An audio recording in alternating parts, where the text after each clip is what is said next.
What is going on, everybody? This is Mason at the Next Guy Up podcast. I got Tinsley here. I got Zach here. What we got up? a lot that we're going to cover. We just talked about in our little pregame of the podcast we're going to go over some football, of course, at the end, but we got some shenanigans going on. How's everybody going the day before Halloween? So we got some Halloween things we're going to talk about. If you're listening, it's Halloween day. Yes. True. Feel great. Zach, how you doing? We're here. That's the We're energy I need. Football. I'm doing great. Keep that energy going. And Tinsley, I know you're super excited because we got football this weekend, but Sunday is one of your top things about fall, which is the time change falling back. I thought you were going to say his baby shower. Dark. That's already happening. November 3rd. Top 10 things, if anybody remembers. Because for a driver now, somebody that does that for a living, do you take back your top 10 things about fall that you love? All I said was the extra hour of sleep was nice. And you being the number one sleep guy in America, I thought you would like that pick. Also, let it just be noted for any of the people that are new to this podcast, I was doing that draft while driving to Pittsburgh. We literally had a laptop out driving through Cincinnati when that was my pick. And the only thing I could think of on the spot, because I was out of picks, was, fallback. That's good. Yeah. Here's the thing is that Mason has had an entire year's worth of bad takes. And Tins has one. And Mason brings it up every episode almost. Not every episode. It's one of Mason's favorite things to ever bring up. And he'll randomly bring it up in group text and be like, we must have justice for this bad Tinsley pick. When once again, this guy picked Ferrero Rocher candies to hand out at Halloween. It's a good candy. I'd take those. I'd be happy. You're going to have to take out a loan. That should have been a punishment. Mason has to leave us out at his house, trick-or-treaters. Well, I'd go bankrupt. You're a millionaire. Don't lie. You have a pool. He does have a pool, everybody. Well, rule number one: don't get a pool. Just have a friend that has a pool. So you guys are doing it right. I'm not. Bingo, bongo. But speaking of Halloween, we're gonna jump into the Halloween shenanigans already. How old is too old to be trick or treating? 12, 13. Yeah. 13. Yeah. Like if you're did you trick or treat in high school? Because I think I did. No. That's when you start going on like rolling people's houses and stuff. Mm-hmm. You guys have never done that ever. No, right? Normal people. Regular. I've never had a court date for it either at the age of 16. Some cop was on a power trip. So did you have the handcuffs and everything walking into court? I wasn't in jail, but yeah, I was. Yeah, I had to call my parents. I had a court date, and the judge laughed and was like, "This." He said, "I don't know who this officer is, but he really decided to waste my time today. You're free to go. I'm not pressing this. You're whatever." Okay, so while we're here, we'll go ahead. Awesome. Keep the story. His quote was, if I were to ask every single person in this room if they've ever rolled somebody's house, I think every hand would go up. So, young man, you're free to go. I was like, all right, dang. What a dope judge. So, would that be number one on, like, if you call it a crime in quotation for Halloween? Is that number one? Yeah, like rolling houses. What's the most creative? Like, I've heard of the Jell-O and the dry Jell-O packs in the yard. Or egging. I heard that can like destroy your car paint and stuff. Yeah. Forking is also a nuisance. The plastic forks. I think rolling is the most like innocent. Yeah, it could be. No one actually gets super mad at it because it doesn't take that long to clean up, but it's just kind of annoying. But it also is like the most visually funny from the road. Yeah. That's why it's so fun. It's like visually, it's the funniest one. So since we brought it up, property crime is the most common type of crime on Halloween. And 60% of these crimes involve theft. Wow, 60%. What are they stealing? Like lawn decorations? 60% of the property crime. Some Some say that violent crimes increase by 50% on Halloween. 40% of car accident fatalities on Halloween are due to drinking and driving. The risk, also pedestrian, because there's a lot of people walking, is 43% higher on Halloween. Yeah, I don't look forward to all the people walking around tomorrow while I'm delivering. I was going to say that's going to be my residential You have to deliver areas. it tomorrow night. Yeah, I'm normally my route finishes with like 2 suburbs full of residential stops. Should probably change that or something. From like Fix 5:30 that. to 6:30. That's what I'm doing. According to Travelers Insurance, reports that crime-related insurance claims spike a 24% on October 31st. There you go. Insurance claims? Yeah. That was literally one of the things I had planned, like to throw some stats out, and we just nonchalant Tinsley bringing up his court date and Glad I could quote help. unquote crimes on Halloween. Is I'm here to help. Is Halloween a good holiday? Oh no, you're about to don't tick people off now.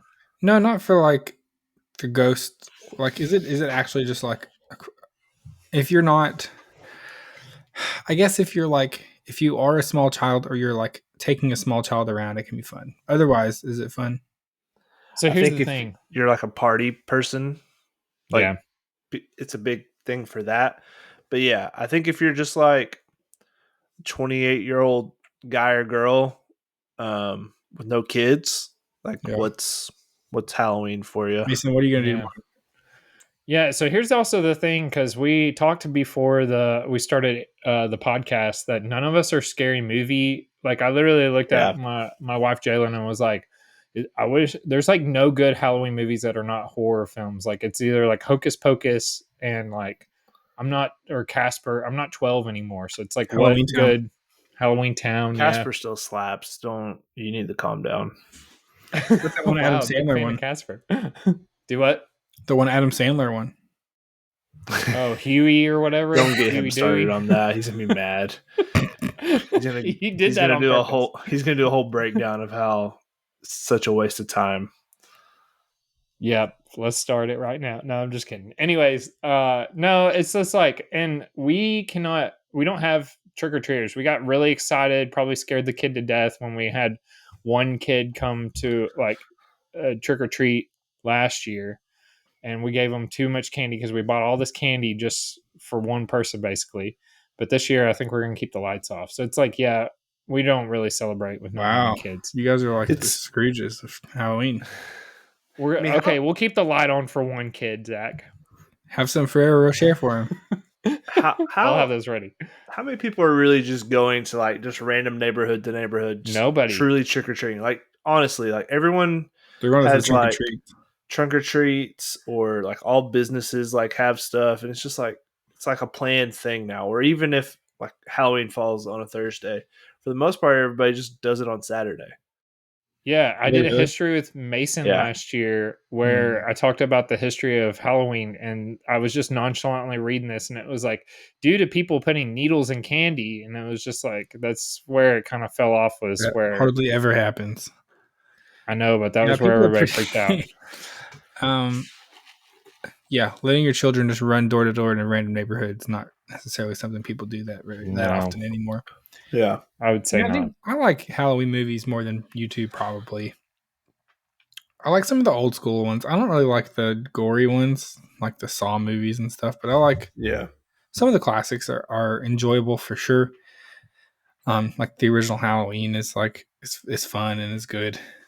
It gets me in the spirit. Maybe I'll watch it tomorrow night. You know, Babadook. No, I don't. No, we don't. Mama. Ooh, Babadook.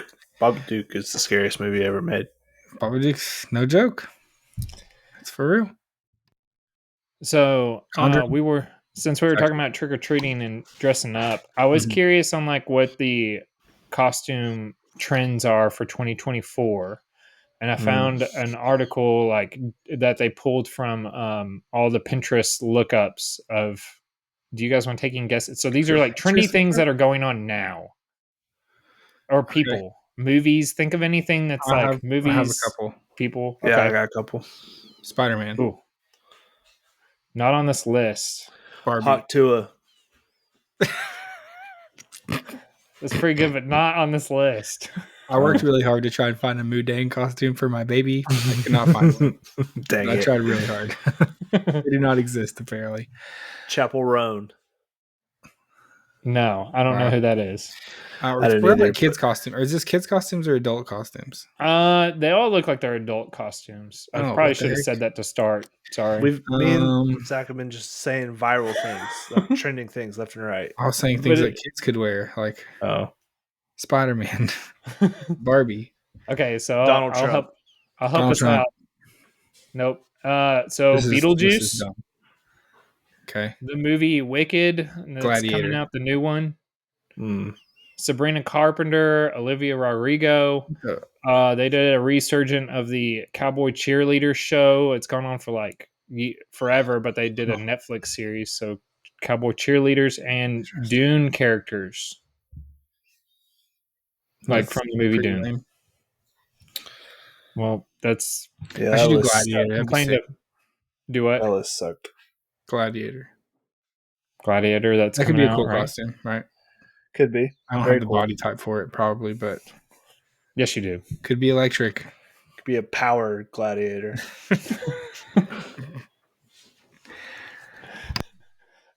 How's that Fat to Fast going, Zach? While we're here. Fat to Fast. I think I'm going to run... This is a good opportunity. Let's talk about it. We had a little bit of setback in training. I hurt my knee a little bit. Mason didn't help very much. Even though he's a physical therapist. I'm not a physical therapist, but he's pretty close. I forgot you needed help with that. Whoops. Yeah. I asked him for help. I said, Mason, I need your help. And he just pretty much ignored me. And so I was left to my own devices. Someone who doesn't know what they're doing. So I did some stretching and whatnot. I've been working my way back up. So I ran 8 miles last week. So we're pretty much back. Pretty good. I think I'm shooting for one in mid-December at this point. So it's a little bit colder, which is not ideal. We've had some scheduling conflicts and things like that, but I'm going to do it before the new year. And I've been running still, so I've not abandoned it. We're here. We've been going slowly but surely and kind of building up miles. And I have been getting a little bit less fat along the way. And so we're here. We're ready. We're going to run this thing. That's my update. Never been more proud. Thank 8 you, miles, Mason. doing good. You didn't help me. He just said, "Have you tried stretching?" Where was the location of the injury? It's too late. It's telling you to talk to me. I'm sorry, Zach. Now we're live on the podcast. He wants to help. I apologize. No, you don't. Real quick, should we do some food for thoughts before we do football? Sure. I'm ready. Yeah, let's do it. Okay, so I already discussed these with the guys, but we're going to go over their takes and what they think. I didn't go over this one, actually, but Dunkin' has their holiday menu dropping on November 1st. He says the word pumpkin. I'm going to lose it. No, there's none of that in there, but I thought maybe you guys would freak out because this all looks very Christmassy on November 1st, kind of like overshadowing Thanksgiving. But anyways, yay or nay, I'm just going to do a rapid fire. Okay. Holiday cookie signature latte. Nah. What is the holiday cookie flavor? Because it's just sugar cookies. Great. So it's just sugar. It's just vanilla. Like it's nothing. They just put a new name on it. It's just it's and everyone does it. The holiday cookie flavor. I'm on to you people. I know what that is. I know what a holiday cookie is. Well, while we're here, cookie butter cold brew. Same thing. I'm good. Cookie butter is more like Biscoff, which is its own thing. Okay, I think the food honestly looks a lead on. I would try that one. So there's an almond croissant that's mid to me, but the cookie butter donut. Well, I know Tinsley just said cookie butter, but I want to show everybody for the visual, which is only 3 of us that can see it. Look at that. It's like, how do you describe that? These are on YouTube. This is live on YouTube. It's true. Yeah, but it's like. Have you ever had Biscoff cookie butter? So is that basically? No, I don't think I have. Is that Ramble what that would on be? for 10 seconds. Okay, It's well, what I'm you- going to it's go what you get through. on a plane. Biscoff cookies. Difficult to get on a plane? No, the Biscoff cookies are like what you get when you're on a plane. Oh, on One a of the plane. options. Well, I've only been on a plane once, so maybe I'm not the rich guy. Maybe it's you. They didn't give you Biscoff? I don't remember. I got excited because they offered orange juice because I didn't think we were going to get anything because it was like a 2.5 hour. I think they Right. gave us snacks too, like Chex Mix. Is and ginger stuff. ale the best drink to get on a plane? Probably. The answer is yes. That was just The answer is yes. I was Okay, saying we that's just the talked question. about ginger ale tins. Go ahead. You've never had Biscoff cookie butter? No, it looks like peanut butter in a Mm. jar. It's not peanut butter. It's not peanut butter. Oh, I wish I had brought a spoon, actually. It's like You just its eat it by own- itself, like it's a spread. Yeah, it's like cookie butter. It's delicious. Delicious. Well, I'll have to get that. Where'd you get it at? Cookie butter made with Lotus Biscoff cookies. I don't know where I got this from. My wife bought it. I don't Have you buy seen? stuff. This is like way off track. I love it. There's a YouTube channel of these two guys who are from the UK. And they I kind have of like, seen this. have you seen it? And they go to like Yes. a Trader Joe's. So they came to America and did a bunch of American things, basically just to like try stuff. So they tried like ribs and they tried some like American like barbecue. They tried Nashville hot chicken, and then they went to Dollywood and tried a bunch of stuff there. They went to Buc-ee's and like got everything on the menu, and they went to Trader Joe's. This is going somewhere. They loved the cookie butter though. It's good stuff. From It Trader really is. It's very. I like to put it on waffles. Tins, what's that account name? Do you remember? I was gonna say, how do I find these guys? Because I don't are they know. entertaining? Let me Is it ask funny? my wife. I don't even know that I follow them. I just know they pop up in my algorithm all the time. And I should follow we've them. started watching some of their videos because they're pretty funny. Okay, The so one where they do the ribs. And Is it funny? He starts to cut it with a fork and knife, and the guy comes out and is like, "No, you don't. Yeah, we don't do that." The guy who owned it was like, "What are you doing?" That is fun. I'll give you an update whenever my wife gets back to me. okay, so should I continue the rapid fire of the Dunkin' menu, or do we not yeah. care anymore? Okay, Sorry, I was cookie no, butter. we're good. The last one that was food that looks amazing, but I'm not really sure how well it would be because it's Dunkin', is the hash brown brisket scramble, and it's literally like a bowl. Once again, for all of our three people that can see Their it on hash browns YouTube, are gross. but the brisket, like, why have I never thought, like, am I crazy when I'm like, I like the heavier, like, I like stuff like that, but I can't do it super early in the morning. I feel sick, but that does sound good, but that's more of like a 10:30 brisket, type though? thing, not 7 Yeah, I'm o'clock not in the eating morning. fast food brisket, buddy. Like, would you get brisket from McDonald's? You get brisket from Buc-ee's. You just talked about Buc-ee's. Yeah, and Yeah, it's not actually, good. It's oven baked. Like, do they have a smoker? Sorry, I'm not eating brisket. That's not So you wouldn't even been in try a that? smoker for 14 hours. I would No. try that at like 11 o'clock, like an early lunch or something. That looks too heavy for me at I will say 7 o'clock in the morning. Tins made some brisket one time, and I made a sandwich with some eggs and some brisket and cheese. It was fire. It was not fast food brisket, so that's why it was fire. That's definitely true. Okay, the YouTube account is called Jolly, for anyone curious.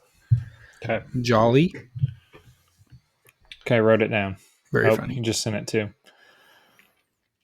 Okay, so that was my the Dunkin'. The other thing that I want to talk about real quick was Taco Bell. Tinsley said he was excited about this. Bringing I think it's like literally November. It's Yeah. November 1st, I thought. Yes. Yep. Wow. So they're doing for celebrating 50 years, they are doing a decades menu. Legacy.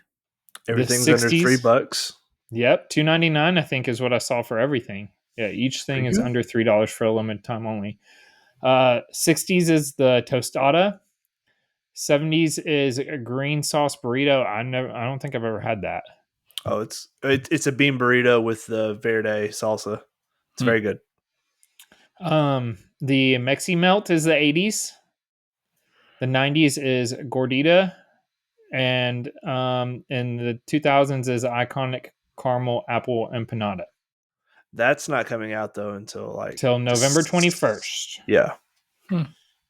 And then I didn't see that. Fire.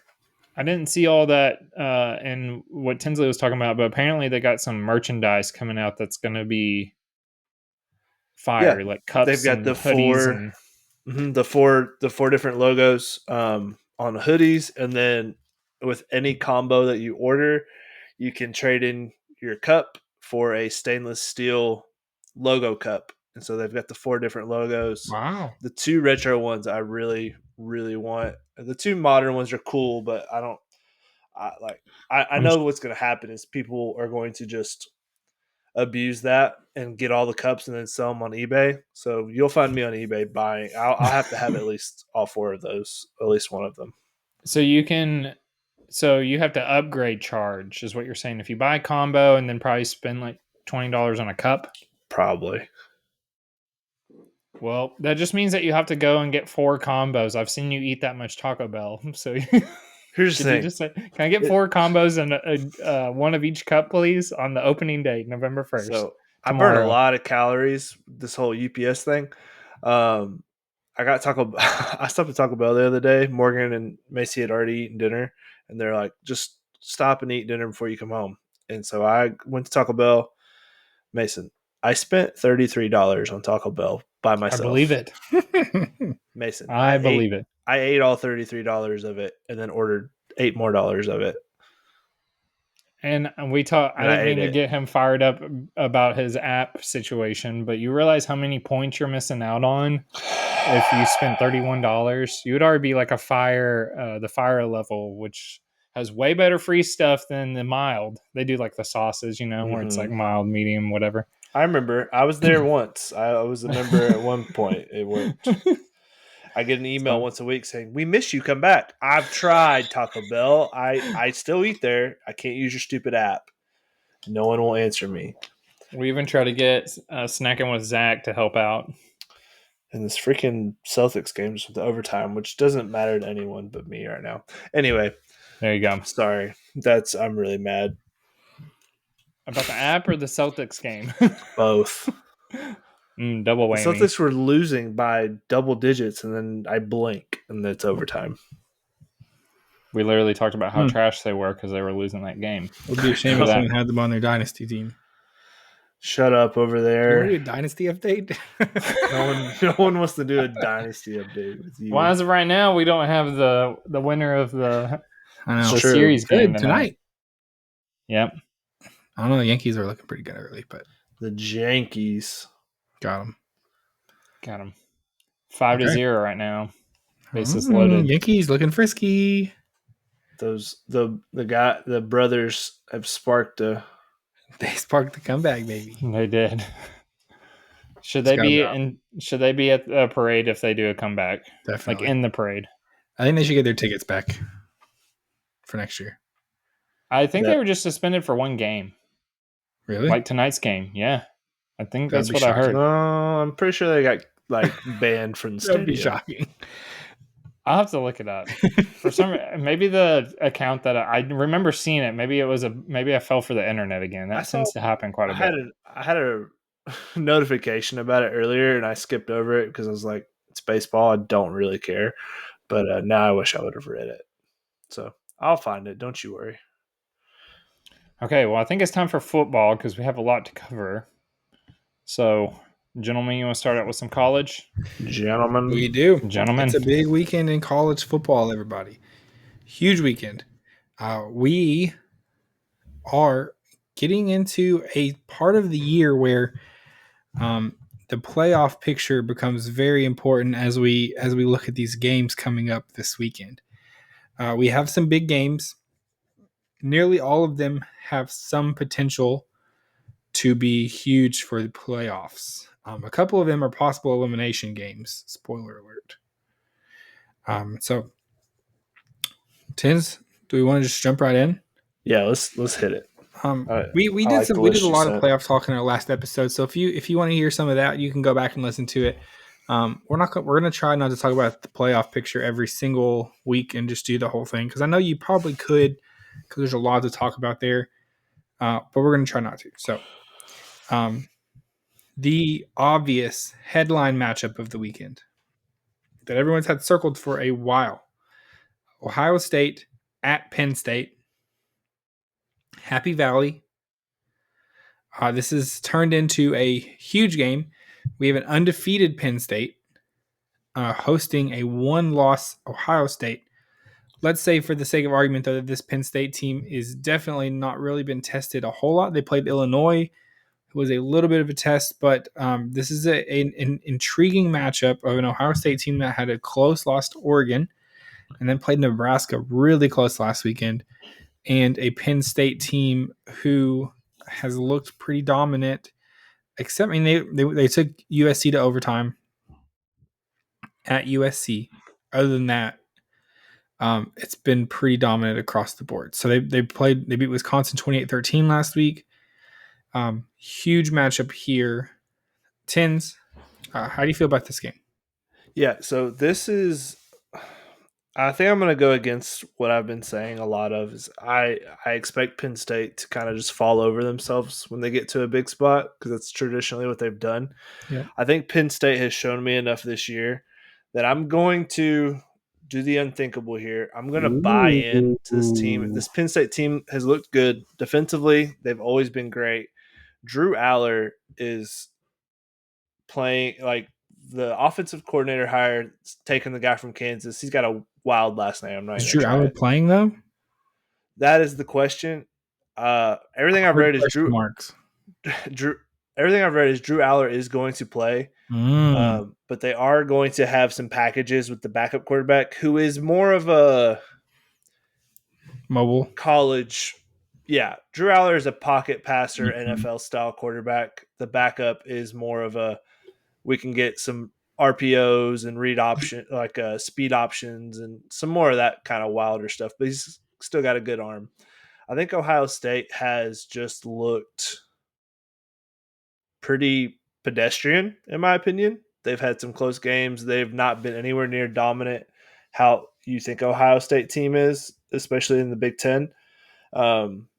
I never bought into Will Howard being this huge upgrade at quarterback. And so I think going into Penn State with such a good defense that they really do have a chance here to knock off Ohio State and kind of put them behind the eight ball as far as playoff picture and all that kind of stuff. Yeah, they would still have a game at Indiana left over. They just play Michigan. Michigan team we're not sure is very good, but right. Definitely some huge matchups there. Tins, I'm going to disagree with you on this one. All right. I have some long-held prejudices against a handful of teams in college football. Penn State's one of them. I'm not so easily swayed of what I've seen from Penn State so far. Something about James Franklin, something that Penn State just screams underwhelming performance in big moments. Mm-hmm. But you know who else screams that?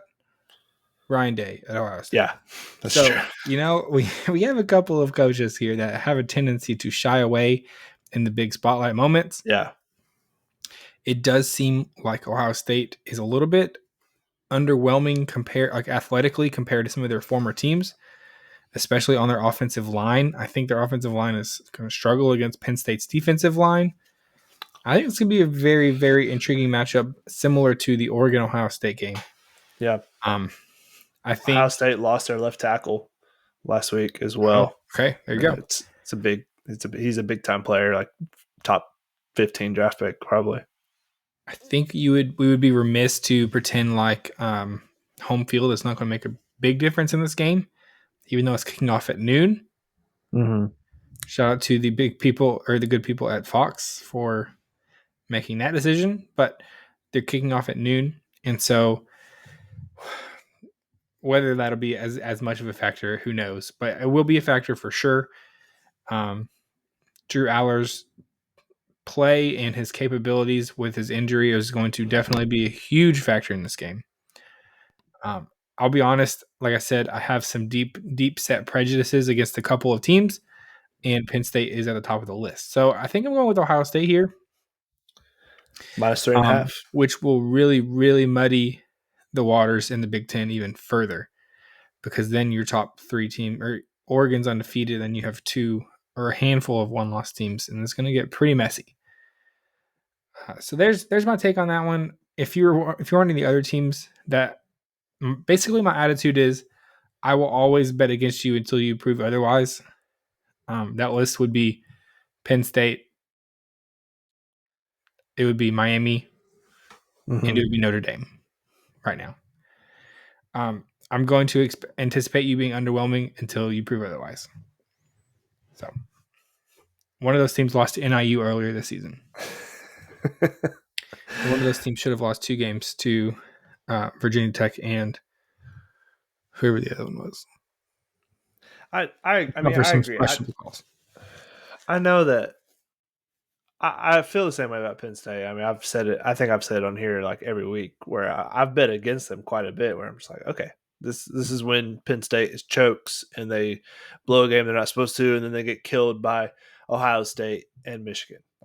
I've said all those things too. I just think Kansas, this offensive coordinator from Kansas, who has a very good offense. It's very like lots of motion, opens up a lot of stuff. Like he schemes guys open very well. I think that's the difference for me, because Penn State's always had a good defense and they have playmakers. They just have never had a guy use them to the best of their abilities. Because you have wide receivers and tight ends go to the NFL from Penn State, and you're like, where did this guy play college ball? Because he is a baller. And he played at Penn State. He didn't have a quarterback and he didn't have an offensive coordinator who knew what to do. So weird how the Big Ten has such a hard time getting elite quarterbacks. Isn't that the weirdest phenomenon? Ohio State, Michigan, Penn State just have the heart. Like, obviously that's not always been true with Ohio State. Like, they had CJ Stroud, and there's been people come through that have been dominant, but elite quarterbacks tend to go to either like the SEC or over to like the old Pac-12, where they can run some like high Big 12 offenses. Yeah, where I think Big Ten is defensive heavy, where offenses go to die sometimes. I don't know if big time quarterbacks just don't want to play there.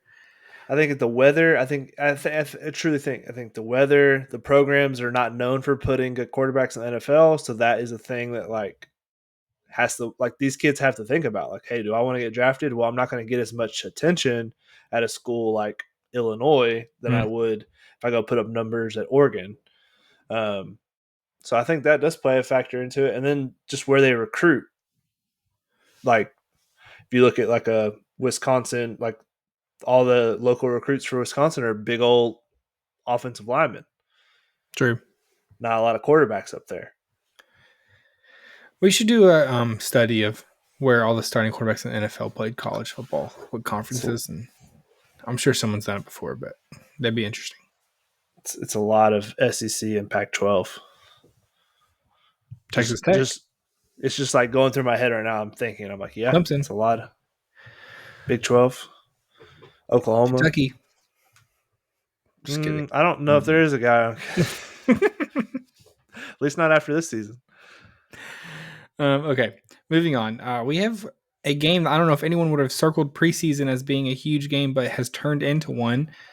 This would be number 1 in the SEC, solo first place SEC, Texas A&M at South Carolina. What has become a very frisky South Carolina team, a very up and down team, but a team that has proven that with especially their defensive line, they can be a force to be reckoned with. Lenore Sellers, obviously. This is a team, the South Carolina team has taken some big-time schools to the brink, has looked very good at times. Texas A&M coming off a big win against LSU.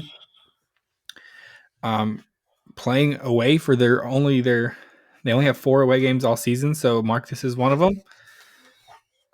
This is going to be an interesting matchup. I will say South Carolina favored by 3 points here. Is that right? Nope. Texas A&M minus 2.5. Okay, so never mind. Sorry. A&M is 2.5 point favorites. Still a very small margin. Small. for a team that is ranked in the top 10 versus a South Carolina team that has struggled at times this year. Yeah. Tins, you have any thoughts on this game? Yeah, this game is truly a toss-up to me. It's really going to depend on if South Carolina can get anything out of Sellers. He has just not impressed me as a quarterback. I've seen him make some very terrible throws. Yep. If they can get anything out of him, because Texas A&M has a good defensive line, they're pretty good at shutting down the run, but their secondary is a little shaky. And then you could say the same thing about South Carolina. If their defensive line can get after I can't think of his name. Reese is the backup quarterback. I think if they make Wegman, I think is probably going to start. Marcel Reed is their backup, who played a lot of the second half. That's right, against LSU. He's the reason LSU lost because they couldn't defend a read option somehow. He completed 2 passes. I think if South Carolina can make, because Wegman I think he's not anywhere near as mobile, and South Carolina's defensive line is a true strength. Like they've got a kid, he's literally 18 years old, true freshman who's going to be a top one. Like he's going to be the first overall draft pick whenever he comes out in the draft. If he keeps playing orange next season. Do what? I would love for him to play in orange next season. If South Carolina. A little transfer action, huh? I think any team would like to have him. To be honest, a little NIL, little next guy up podcast NIL deal. South Carolina can't pay that much. Come on, we'll throw a bag or two at him, help move him into the orange. But yeah, so I think if South Carolina's defense can get to Wegman and they have to put in the backup quarterback, I think that's actually a win for South Carolina because I still think their defensive line can contain him and his mobility, and make one of them have to throw. And I don't know, that it's a really tight line though. It tells you that the books want you to bet Texas A&M. You see top 10 team against an unranked team. I mean, this is the system. Truly. Williams-Brice Stadium is going to be popping. Say what you want about South Carolina, but Williams-Brice Stadium has a tendency to be a giant killer. And that's going to be a night game. It's going to be hot there. I'm just going to tell you, it's going to be popping.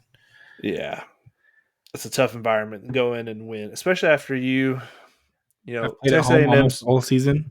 Yep, played at home all season. Had a real back and forth game with LSU, and then you kind of figured it out in the second half and whooped them, and so you're riding this emotional high right now. If you're Texas A&M, like you're at top of the SEC, you feel like we can do this thing. We're going to make the playoffs. We're a national title contender. Oh, at South Carolina, I'm not even worried about them. Well, I would be because they're a tough football team who likes to run the ball and they can get after your quarterback defensively, and that's a recipe for upsets. I fully agree. I mean, they've got a bye week the week after A&M does. The rest of their schedules, their next 2 games are pretty soft, and they have that big game against Texas. So, not an elimination game necessarily here. Even if A&M loses, they're still definitely in the conversation with as a 2-loss SEC team. But it's going to get interesting. Okay, next up, we have Clemson, Louisville. If you are been following the ACC race, there's actually what if we just do both of these games back to back here? Yeah, you got Clemson, Louisville, and you've got Pitt, SMU. When you talk about the ACC race, these are some of the most important games coming down the stretch. Obviously, you don't hear Miami's name in here. That's weird. I wonder who Miami's playing. This guy hates Miami. I do. It's true. Sue me. This guy, I've never met a guy who's rooting for but also hating on a team at the same time. Duke. Harder. Don't actually sue us. We have no money. We've got money. Send all your lawyers to we have podcasts.com. We have all the podcast recordings. Miami's playing Duke. They're 20-point favorites, if you're curious. Okay. So we have Pitt, SMU, and we have Louisville at Clemson. Let's do Louisville at Clemson first really fast. Louisville took a loss 2 weeks ago to Miami. Actually, they won last week against Boston College, and so the other 2 losses are against SMU and Notre Dame. So if you're looking at this Louisville team, I think there's a good argument that all 3 of those teams are not bad. Miami, SMU, Notre Dame. If you're looking at Clemson, their schedule since they took a beat down to Georgia in game 1 has been App State, NC State, Stanford, Florida State, Wake Forest, Virginia. Not necessarily the top end of the ACC there. They do have to go to Pittsburgh still, and they play South Carolina. So this Clemson schedule is not as certain as someone like Miami, whose maybe schedule is pretty much over for the year. If you look at it, 10's 2 big games here. Let's do Louisville Clemson. How do you feel about that one? Clemson's 10.5-point favorites at home. Yeah, I feel like they cover that number. Clemson's kind of rolling right now. This Louisville team, I don't know. They're like Jekyll and Hyde. Like sometimes they show up and they play very well, and then sometimes it's like they don't know how to play football anymore. So it's just a team that I can't get on the right side of. I've taken them a few times, have been burned. So I'm gonna stay away from them. Clemson is just kind of rolling right now to where they've figured out who they are and what they're gonna do. And Heisman contender. Yeah. Klubnik's a Heisman contender. He's top 5 in there right now. He's playing well. But they haven't played anybody, and I get that. I don't think Louisville is they're just kind of like in the middle tier of the ACC. So definitely. Like with the Virginia Techs of the world probably right now, who Clemson, that's the thing. Clemson will beat up on a middle tier ACC school. Like they just will. That I think they always have, and they probably always will. As long as it's not Debo Samuel. That is a player. Dabo Sweeney. As long as Dabo Sweeney is there, pretty close. They will always beat up on the middle tier of the ACC. So I think that'll keep true this weekend. And I mean, it's a big game at Clemson, so it's probably their senior day. It might be. They like to schedule like an ACC school for their senior day, and then they run it up on them. They do play the Citadel on the 23rd. Maybe it's Citadel. It's likely their homecoming or whatever you want to call it. Okay. I think it's an interesting one. I do think Clemson wins that one, though. I think they've grown a lot. They've looked much, much better. This next matchup is very, very intriguing. You have a 7-0 Pittsburgh team traveling to play an SMU team that's 7-1, but their only loss is to BYU, and it was 18-15 was the final score. You're talking about 2 ACC teams that have come out of pretty much nowhere to all of a sudden be in the talks to make this ACC championship game. I don't think it's hyperbolic to say this is probably an elimination game for the playoffs. I mean, whoever loses this game is likely falling out of the ACC conversation. And I think if one of these teams falls out of the ACC conversation, there's very, very low chance of them making the playoffs as an at-large bid. Mm-hmm. So I don't think the ACC has any chance of getting 3 teams in, is what I'm saying. So right. I think you're going to have to make the ACC championship to have a chance. So Pittsburgh, SMU, 7.5-point favorites at home, despite Pittsburgh being undefeated 7-0. Tins, do you have any thoughts on this game or that line? What are you thinking? So that line does not make sense to me. I don't understand. I just truly don't. I think SMU's good. I think Pitt's right there with them. I'm not going to sit here and act like I know a ton about either one of these teams. I know SMU can score points. They love to run the ball. They run a lot of RPO stuff, and their quarterback is a very good runner. So maybe Pitt has a weakness against the run. Both quarterbacks are banged up right now. Okay. And have been kind of questionable all week as why they're going to play. That would be Eli Holstein for Pittsburgh. Yeah. And that would be Kevin Jennings for SMU. Both quarterbacks are banged up right now, and both are kind of in they might play. It looks like Holstein is probably going to play, but both maybe won't have their same pop as they would have. So I'm sure that is impacting that line some. Yeah, I saw that too, where both of them are cleared to play. I don't know. The line seems kind of crazy to me. The line seems crazy. Betting wise, I won't touch it just because I don't know. College injuries are so weird. So the over is something I think is probably a pretty safe bet, even with backup quarterbacks in. But this game really has like the potential to throw a real big wrench in the ACC's plans. Say SMU wins this game. Like SMU's the rest of their schedule is nothing. Boston College, who isn't good. Louisville had to score 14 straight points in the fourth quarter to beat Boston College last week. Boston College is not a good football team. Virginia and then Cal. Like that's SMU's the rest of their schedule.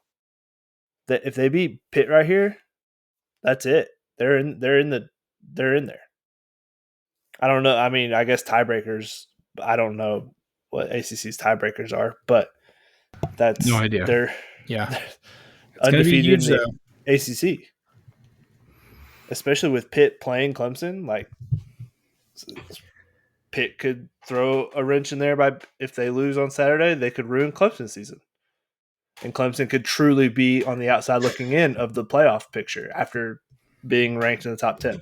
We could have some tiebreakers in the ACC and Big 12 determining some playoff spots at some point. Yeah. Which is pretty frightening. Both the chaos conferences right now. But yeah. Okay. I've got one last game I wanted to mention here. There's a lot more fun games on, but this was the last one that seemed pretty intriguing to me. That would be Ole Miss at Arkansas. A true elimination game for Ole Miss here. Ole Miss kind of fighting for their life against an Arkansas team who has seemingly hosted some huge games in their stadium this year. And an Arkansas team that similarly has been very up and down.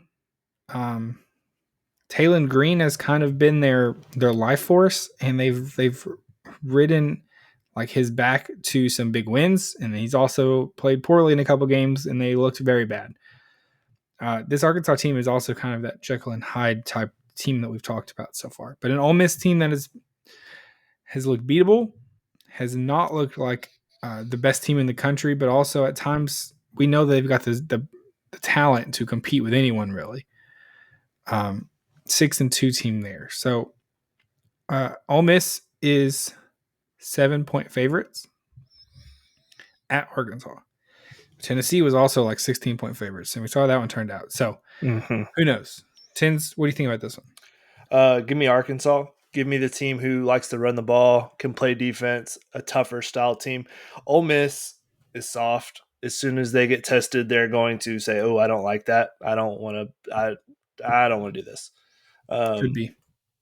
I truly do think Lane Kiffin has 1 foot in, 1 foot out. Florida.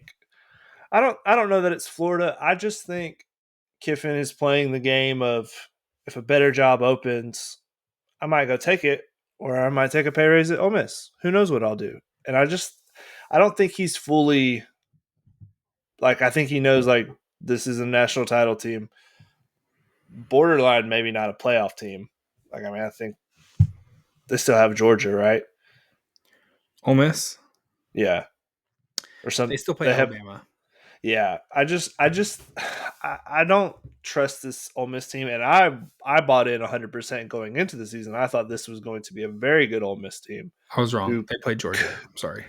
Okay. I thought they played Georgia. So they played Georgia and Florida. I think if they don't beat Arkansas this week, they're either going to lose to Arkansas or Florida. They're going to lose one of those games. I'm calling it now. Ole Miss is going to lose one of these games. One of those two games. I'm not even talking about Georgia. I'm just talking about Florida or Arkansas. They're going to drop one of these games they shouldn't. And then everyone's like, well, Kiffin can't do it with the NIL deal money that he has at Ole Miss. Well, let's throw a bag at him. And he's going to get a big, one of these bigger program jobs or something. I do think that's what's going to happen. He's had those jobs. I know. We've seen what's happened. I know. But He was the coach so of that's USC, just if you remember everybody. for a very short time. It's very Okay, bad. let's do a couple of like rapid fires here, and then we're gonna wrap up college. Okay. Minnesota at Illinois. Illinois is a 3-point underdog to Minnesota. That's a weird line as well. At Illinois, Illinois is a 3-point underdog, +3. Very I can go odd. ahead. Illinois is a very weird team, in my opinion. Penn State, Illinois, Arkansas. That's going to be the Underdog. mangy mutt underdog parlay of the week. I like that. Florida at Georgia. Georgia is 16-point favorites there. Florida is a team that is looking a little bit more frisky. Probably not going to win that one, but it's a little more interesting at least. I think Georgia getting healthy on defense. It's about to be bad. I think it's about to be. There is a chance that they just start taking over and just destroying people. That's a possibility. Sure. I think they're about to just be like a monster truck with 10,000 chainsaws attached to them, and they're just going to run through. Like, I think that it's over. If that defensive line stays healthy, especially Walker, number 13, it's done. There you have it, folks. Call it. We've got Oregon at Michigan. We've got Indiana at Michigan State. Indiana, spot for Indiana. Favorites, only 8 points. Well-coached Michigan State team with a future Heisman quarterback on the roster. I know, but he's a good coach. He just came over from Oregon State. He turned that into a decent program his time there. I think he's going to do the same with Michigan State. I love the quarterback, Childress. He's a freak. He's a Jaden Daniels light. Really? I've not watched a lot of Michigan State football this year. I'll be honest with you. I've watched way too much. I do like Indiana. I think that line's a little soft for this Indiana team, who seems to be out for blood, seemingly. Look ahead spot. They have Ohio State next week. That is true. It's true. Kentucky at Tennessee.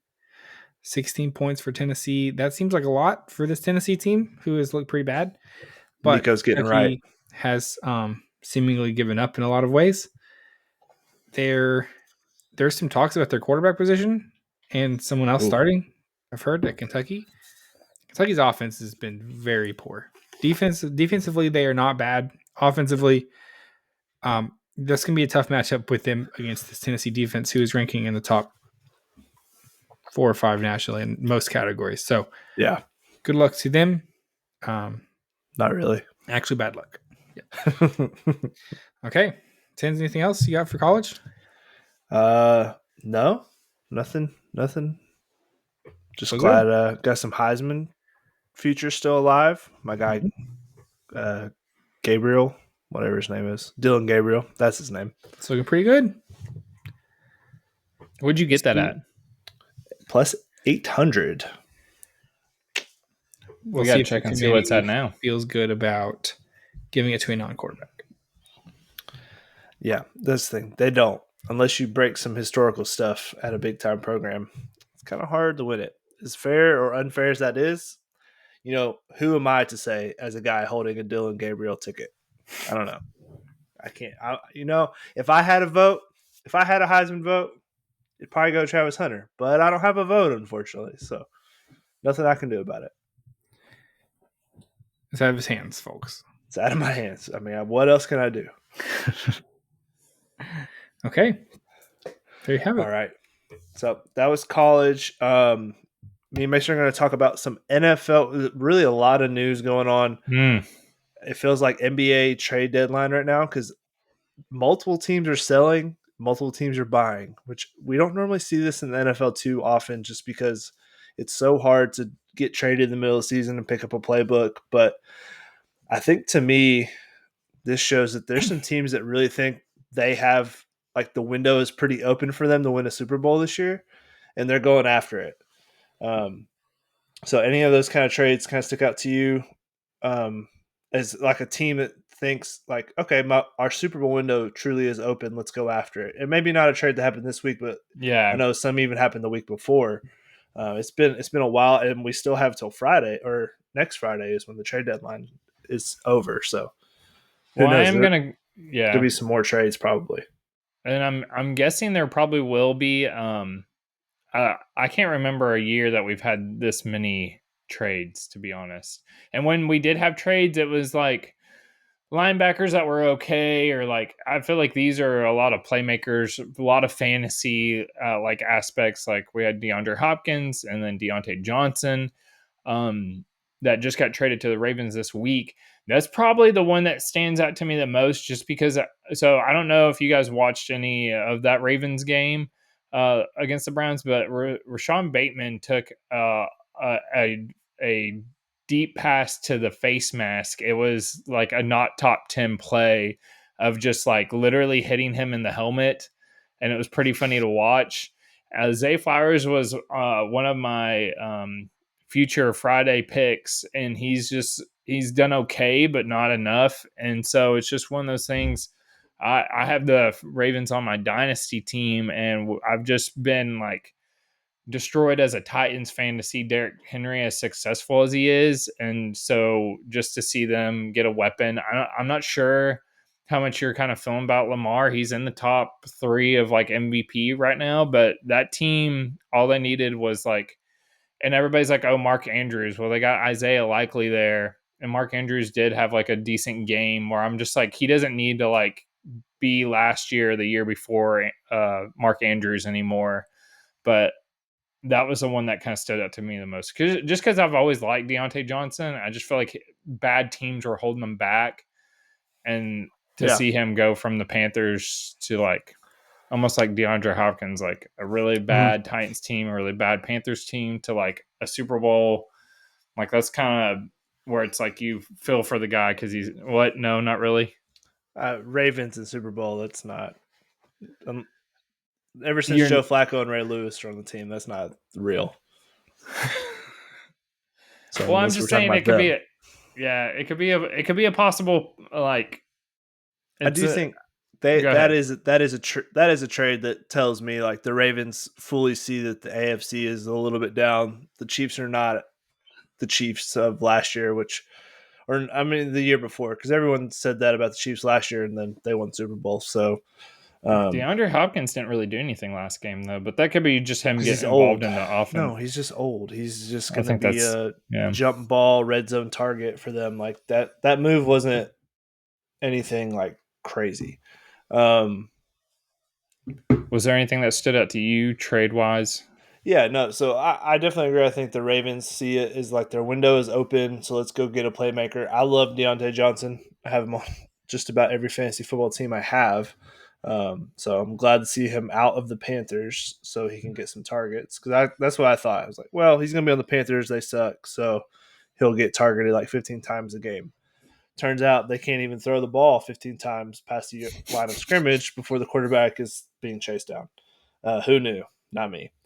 I don't know. There's been a lot of those. I really like the Bills, what they've done as far as getting Amari Cooper, who I still think is a very underrated wide receiver.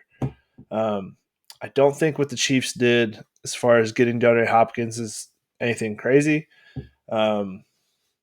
Who knows? I could be wrong. I think DeAndre Hopkins is just very much past his prime. He did say he hasn't really played football in the last few years because he's been on such bad teams. It wasn't a very nice thing to say, DeAndre Hopkins. You've played some very, very historic programs the last few years, the Arizona Cardinals and Tennessee Titans. A lot of winning football while he was on those teams. My guy Christian Kirk, he was going to get traded till he decided to break his collarbone on purpose. I stand on that. Cooper Kupp, it's like, well, sorry, go ahead. No, Cooper can't. He's not getting traded. Sean Well, McVay they literally said, just won a game and changed their minds. It seemed like because it was like they literally came out and said that they were fielding offers, they got healthy. And then they changed their mind after they won that game. It was like, oh, we have a chance to win this division all of a sudden. So no, we're not selling out. It's crazy. Someone would probably be crazy if they gave him out at plus 700 in August. Some guy who did that, probably crazy guy. Crazy. Probably this guy. I'm the king of Also, futures. weren't the Jags in a trade today? Yes, we traded our.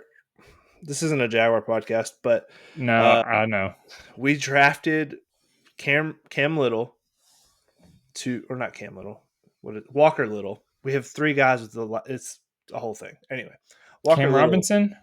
So we traded Cam Robinson to the Vikings, who lost their left tackle. We drafted Walker Little 3-4 years ago to play left tackle. 2nd round pick, very cheap. And then we decided to, he got to play his rookie year because Cam got hurt. And instead of letting Cam hit free agency, you know what we did? Well, we have a capable left tackle to replace Cam.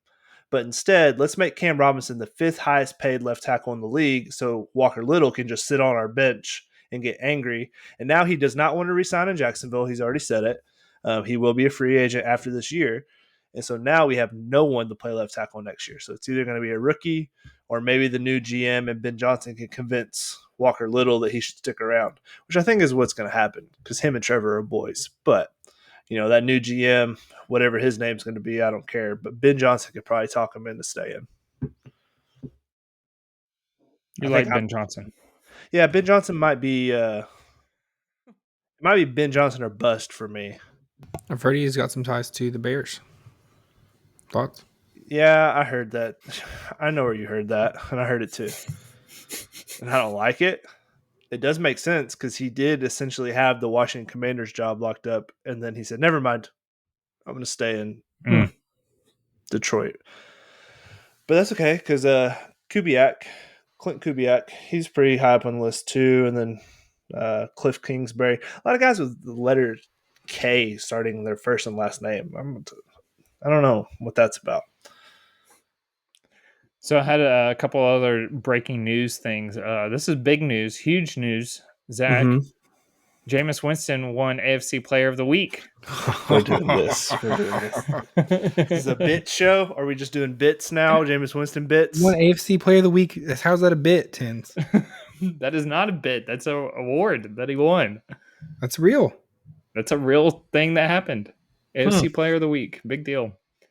In other news, everybody's heard it by now, but we thought Anthony Richardson. So, by the way, this is my highlight of the season. Go back and listen to that. I had a bold prediction. No one actually thought that was going to happen. I said not due to injury. I said they are going to bench 23-year-old Anthony Richardson for 39-year-old Joe Flacco. And they did it. They released it and we thought it was just going to be for the game. And then it came out today that Joe Flacco is playing for the rest of the season. Did you ever have a prediction about some quarterback situations in the NFL, Mason? Like what? A team from Pittsburgh, maybe? Let's not talk about that one, okay? Get more nervous by the second. I have a list of 275 yards on Monday night. That's well above pace. He only needed 223 per game. Yeah, it's not good. Wiggle room, baby. I have a list of players under the age of 26 that are already benched. 1, Anthony Richardson, welcome to the club. Will Levis. Bryce Young, that's actually starting this week. Trey Lance, Justin Fields, Will Levis, Zach Wilson, Mac Jones, and Kenny Pickett, all at the age of 26. If I was an NFL team, I would say just grab 3 of those players and have them all just battle it out. It's better than what people are putting out right now. I'm not even kidding. I would literally take, if I had to pick, I'd pick Bryce Young, Trey Lance, and Justin Fields just to go. Bryce Young, I would take. Mason, you had the same Justin Fields take at the beginning of the year. Look what happened. He just got replaced by Russell Wilson, who's cooking. He was still doing good. It was just not the offense they wanted. He really did well. A lot of rushing touchdowns. Bryce Young, I still think has a lot of potential. I do too. I think he's a Baker Mayfield type. I might try to trade for him. The only bummer is that he's playing this weekend. It was good while he was benched to try to trade for him in Dynasty, like a league that you keep your team, try to get him while he's cheap. But now that he's playing, I don't think anybody's going to want to give him up because they're going to want to see what he does. As a guy who paid actual real dollars on a Bryce Young rookie card, and really thought he was going to turn around this year. I don't think Bryce Young's got it. I think he just needs to be put in the right I don't system. think he can get fixed. You can't fix 5'8". Also, sorry about that. Don't know how to talk.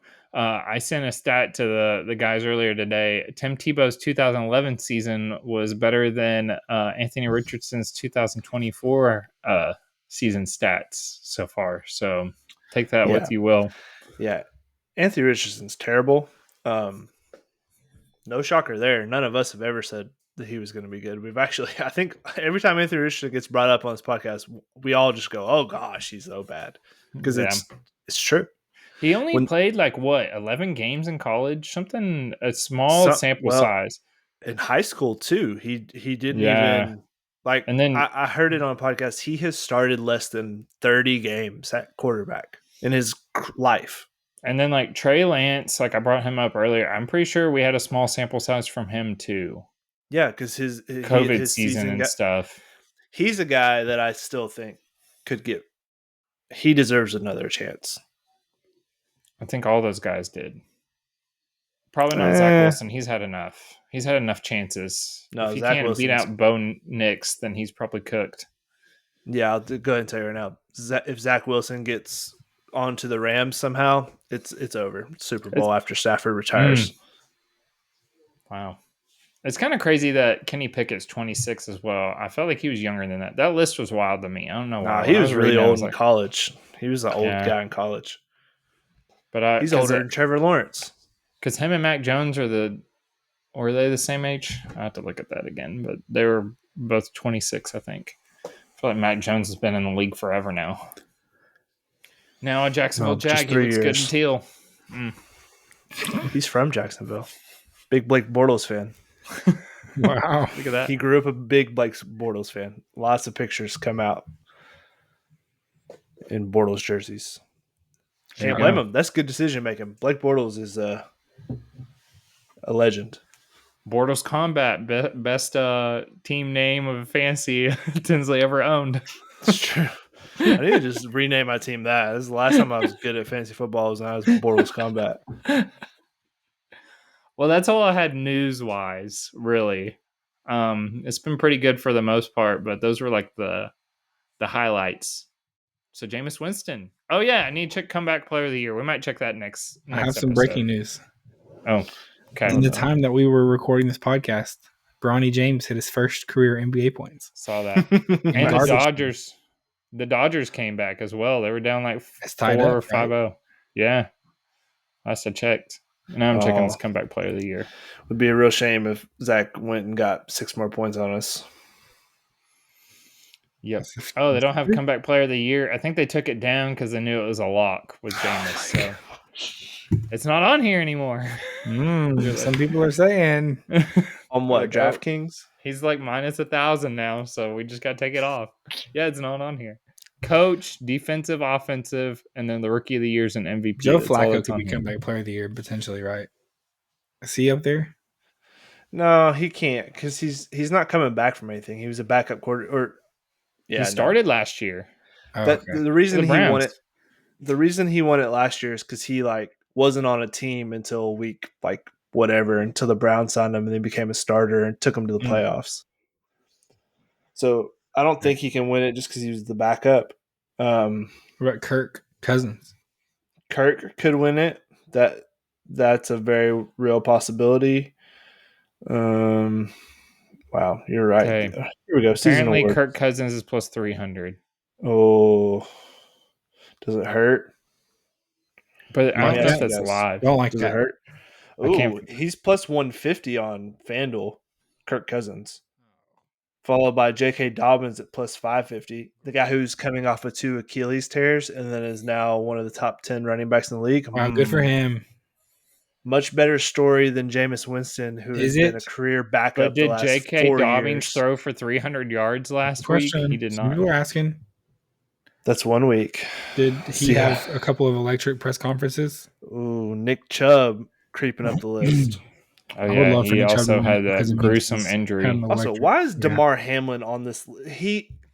he died on the field 3 years ago. Why are we still putting him in the list of comeback player of the year? What did he come back from last year? What did he come back from that last near year? death? Good point. 3 years ago at this point, by the time the Sam award Darnold comes needs out. to be in the conversation. Right? But that's Comeback. I don't So, know with the they've changed the rules. They've changed the rules where it's like you couldn't just suck last year and then play really well the next year and win it. That was like a real thing because I think Geno Smith won it, maybe, or Baker. I think they gave it to Baker actually, and everybody was like, "That's not really a good reason. They should probably give it to someone when they come back from a gruesome injury." But that's So lame. I agree. I want it to be like a most improved kind of thing, you know? They should have. They have that in the NBA. Yeah, but NBA is just. I think it's easier to tell because you're like your stats and all that improve. It's kind of hard to be like this offensive lineman improved significantly more than this wide receiver. Like, how do you judge it? That's a good point. So you have to die on the field to win comeback player of the year now? Is that what I'm hearing? Well, if you do, then you're in the running for at least 3 years. DeMar Hamlin, that guy, his first career interception was against Trevor Lawrence. Did you guys know that? Fun fact. Tough break. That's a tough stat for me. Oh, well, okay. Yankees just took the lead. Oh, wow. 6-5. Wow, good game. Everyone will know the result of this by. Yeah, I'm not sure us following, but we don't. Play by play is the. I'm ready for baseball to be over. I hate baseball. I bet you do. My dynasty team's about to go Yeah, crazy. I don't care about your stupid dynasty. Fun fact: at least I took all my dynasty teams to win their championships in a parlay. Did you do that? No. Should have. Should you have? They're all gonna win. Rich.